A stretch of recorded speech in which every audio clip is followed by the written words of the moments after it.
خب اول از همه سلام، مرسی که کمکم میکنید، خیلی ممنونتونم. میشه خودتون رو معرفی کنین و بگین که چطوری فیزیوتراپیست شدین؟ بله حتما خواهش میکنم. من افسانه زین‌الزاده هستم، دانشیار گروه فیزیوتراپی دانشگاه علوم پزشکی مشهد، محقق، مدرس و مخترع در زمینه نوروریهب. 20 سال هست که فیزیوتراپیست هستم و در زمینه نوروریهب فعالیت میکنم. حالا اینکه چجوری فیزیوتراپیست شدم، در ایران شما میدونید دیگه یک کنکور سراسری برگزار میشه و افراد بر اساس رتبه‌ای که میارن انتخاب رشته‌های انجام میدن و خب من تو لیست انتخاب رشته فیزیوتراپی رو انتخاب کردم و قبول شدم و بعد دیگه مقطع کارشناسی در ایران اینجوری کارشناسی ارشد و دکترا رو پشت سر گذاشتم. متوجهم. شما معمولا با چه نوع بیمارایی کار میکنین و بیشتر تو کدوم حوزه درمان فعالیت میکنین؟ مثلا توی کلینیک خصوصی، بیمارستان یا مرکز توانبخشی؟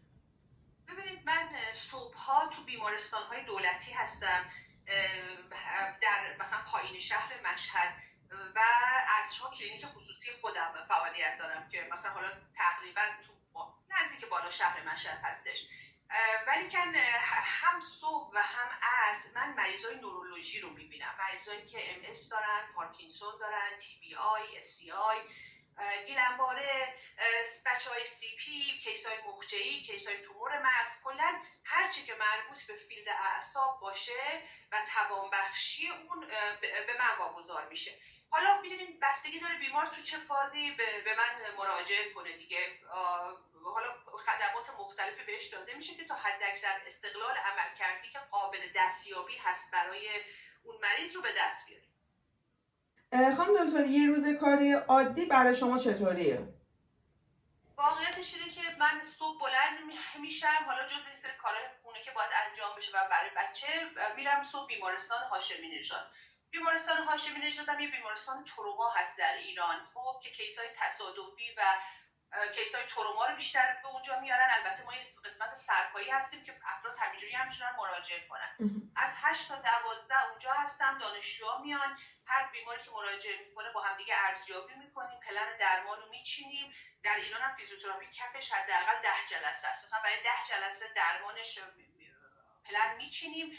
10 جلسه که طی شد اگر مشکلات بیمار برطرف شده باشه که هیچ، اگر نه باز میگیم برای 10 جلسه دیگه تمدید کنه. صبح سنتری هستم که سنتر دانشجویی، یعنی هم آموزش، هم مثلا لکچر برگزار میشه و مسائل درمانی دانشجوها پیگیری میشه و خب طبیعتاً یه کورسی میذارن که ابتدا انتها باید یه نمره بهشون داده بشه که اون کورس رو انگار پاس کردن یا نه. البته افرادی که با من هستن دیگه بچهای سال آخرن که درسای تئوریشون همه پاس شده، فقط وارد درسای بیمارستان شدن. بعد دوباره یک استراحتی و ناهار و بعد میرم کلینیک خصوصی. تو کلینیک خصوصی خودم اونجا هم باز طبیعتاً بیشتر بیمارای پارکینسون، یعنی خب تو ایران بیشتر منو به نام پارکینسون میشناسن برای درمان پارکینسون، ولی خب در این حال ام اس و سایر بیماری‌های نورولوژی هم و سکته مغزی هم تو کلینیک هم مراجعه میکنن و اونجا هم باز با دانشجوها میان پیش من برای کار یاد بگیرم، ولی اونجا خصوصی هستش که نمره و اینا چیزی در کار نیست. متوجهم. دیگه تا 6 و 7 شب که دیگه برمیگردم خونه. آها، متوجهم. به نظرتون چه دانش و مهارت‌هایی برای فیزیوتراپیست از همه مهم‌ترن؟ میدونید خیلی فاکتورهای بسیار زیادی هستش. اولا اینکه نحوه چطور بتونه ارتباط برقرار کنه با بیمار، چون شما ممکن دانش زیادی داشته باشید، با توجه به بافت فرهنگی اون منطقه‌ای که هستین، شرایط اقتصادی، بتونید یک ارتباطی با بیمار برقرار کنید. در مرحله اول اعتمادش جلب بشه، با شما راحت باشه، بتونید شرح حال واضح و درستی ازش بگیرید و بعدم ارزیابی مسلط باشین در اون فیلدی که کار میکنین، چون الان فیزیوتراپی خیلی خودتون در جریان هستید تخصصی شده دیگه. ارزیابی نورولوژی با ارزیابی ارتوپدی فرق میکنه، ارزیابی قلبی عروق باز با ارزیابی روماتو فرق میکنه. یه ارزیابی دقیقی از بیمار صورت بگیره با توجه به شرایط و بعد اینکه پلن درستی برای درمانش چیده بشه و از اول هم اوور استیمیت نکنیم توانایی بیمار رو، ببینیم قبلش شرایطش به چه صورت بوده، قرار هست با توجه به سنش و توانایی عملکردیش به چه مرحله‌ای برسه. مثلا تو کیس‌های نخاعی خب نمیشه اوور استیمیت کرد، خیلی وقتا توانایی اینا رو پلن درمان چیده بشه و فاکتورهای زیادی هست دیگه. حالا اگه بیمه‌ها پوشش بدن که بتونه مریض درمان خودشو بیشتر ادامه بده، چون تو نورو ریهب درمان طولانی مدته، گاهی وقتا فرد تا زنده هست باید خدمات توانبخشی دریافت کنه، شرایط اقتصادیش در نظر گرفته بشه و اینجور پلنا چیده بشه و بعد دیگه درمانش رو شروع میکنیم تا هر جا که از دستمون بر بیاد و شرایط اجازه بده درمانش ادامه خواهیم داد. متوجهم.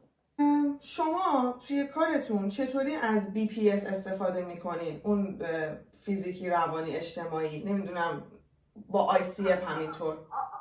آره ببینید، مدل بایوسایکوسوشال رو در جریان هستم، کتابش هم خوندم. خب طبیعتا وقتی که فردی مشکلی داره، مشکلش یه جنبه نداره، جنبه‌های مختلفی داره. باز میگم بسته به شرایط اقتصادی بیمار.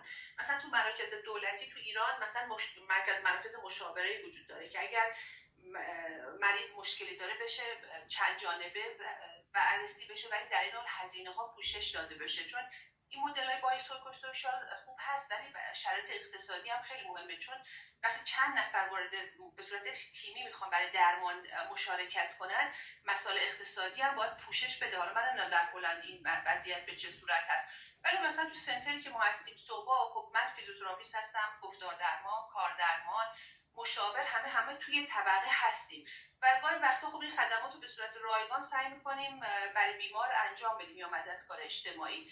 ولی خب اگر به صورت حرفه‌ای بخواد استفاده بشه، میگم همش تو ایران حداقل مسئله برمیگرده به مسائل مالی، چون که کسی با این مدل بایوسایکوسوشیال مشکلی نداره. خب ولی خب انجامش هم هزینه بر هستش. تو کلینیک خصوصی مشکل نداریم، مثلا تا یه جای کار که من میرم میگم شما احتیاج به دریافت این خدمات هم دارین، مثلا باید پیش مددکار برین، پیش مشاور برین، پیش مثلا روانشناس برین یا پیش کسی که از سایکولوژی بدونه و بیمار اگه اقتصادی داشته باشه خب استقبال میکنه و میره. طبیعتا درمان باید تیمی باشه، ولی خب میگم همش تو ایران به مسائل اقتصادی برمیگرده. یعنی بیمارم گاردی روی مسئله نداره، همکارام گاردی روی مسئله نداره، ولی خب فقط بحث هزینه‌اش هستش.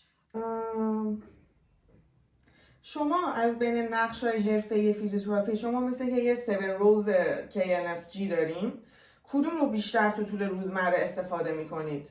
من میگم بقیه نقش شما رو که نمیدونم، ولی ما بیشتر تو بخش ارزیابی و درمانیم.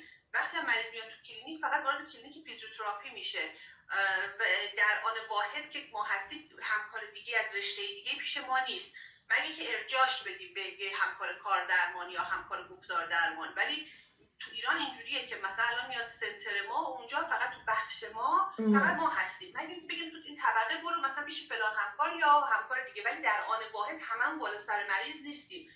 ما بیشتر تو بخش ارزیابی و درمان. البته خب میگم با صبح چون سنتر آموزشی هست، آموزش هم وجود داره اونجا دیگه. متوجهم. و میخوام بدونم که بزرگترین چالشاتون و در این حال لذت بخشترین بخشای شغلتون چی هستش؟ بزرگترین چالش ما تو نورو ریهب مرحله گیت و راه اندازیه دیگه، چون که احتیاج به تجهیزات داره، بیمارا خیلی دیزیبل هستن. یعنی مرحله گیت و راه اندازی تو فیلدی که من کار میکنم سخت‌ترین چالش ما هستش. حالا یه سری چیزا خودمون ساختیم، یه سری چیزا از تکنولوژی‌های موجود استفاده میکنیم که این مرحله بره جلو، ولی واقعا نورو ریهب چون مغز توش درگیر میشه، یعنی سیستم اعصاب مرکزی یا محیطی درگیر میشه، چالش راه اندازی و توانبخشی مریض خیلی سنگینه. ولی خب در عوض وقتی هم که راه میفته یه خوشحالی داره، خوشحالی 1000 برابر بیشتر از یه مریض ارتوپدی که مثلا مچ دستش درد می‌کرده یا زانوش درد می‌کرده اومده پیش شما، چون یا همه بدنشون یا نیمی از بدنشون درگیر هست، هم توانبخشیشون خیلی سخت و زمانبر و طولانیه و همین که وقتی خب راه میفتن خیلی احساس خوبی میده به فرد و به درمانگرش. متوجهم. و میخوام در آخر فقط اینو بدونم که چه توصیه‌ای برای یه دانشجوی سال اول فیزیوتراپی مثل خود من که تازه وارد این حوزه شده دارید؟ حالا البته راه طولانی در پیش داریم، من نمیدونم هلند وضعیتش چجوریه، ولی من توصیه میکنم از همون ترم اول اون درسایی که به شما داده میشه با دل و جون بخونید و بدونید که این چیزایی که میخونید واقعا به دردتون خواهد خورد. چون بعضی وقتا دانشجو احساس میکنن این چیزایی باید حفظ کنن و برن جلو، در صورتی که یا کاربردی احساس نمیکنن. و حالا نمیدونم اونجا به شما اجازه رو میدن از همون زمان که تئوری میخونین عملی هم با فیزیوتراپیست در ارتباط باشین، تو کلینیکا حضور داشته باشین که ببینین چیزایی که میخونین چجوری به دردتون خواهد خورد. حالا حتما واحدهای عملی خواهید داشت، ولی کن ارتباط داشته باشید با فیزیوتراپیست‌های سال بالاتر، با کلینیک‌های خصوصی یا دولتی که اونجا هستن، تو بیمارستان‌ها حضور داشته باشین، روند توانبخشی رو ببینین و ببینین به کدوم فیلد علاقه‌مندید. من الان شما یه ساختمون هم که میخوان بسازن دیگه، الان خود ایران هم یه بنا دست نمیگیره از اول تا آخر. یکی میگه من نماکارم، یکی میگه من MDF کارم، یکی میگه من این برم اون برم. الان فیزیوتراپی هم واقعا در ایران که حداقل خدا رو شکر داره تخصصی تا یه حدی دنبال میشه. یعنی یه سری همکارا ارتوپدی کار میکنن، یه سری همکارا نورو کار میکنن، یه سری همکارا روماتو یا قلبی عروقی. حالا بخونین، اکسپرت بشین و بعد ببینید فیلد علاقتون، یعنی علاقتون کدوم سمت هست. چون یه فیزیوتراپیست نمیتونه همه چیزو بدونه در همه زمینه‌ها، خیلی کار سختیه. متوجهم. خیلی ممنونم.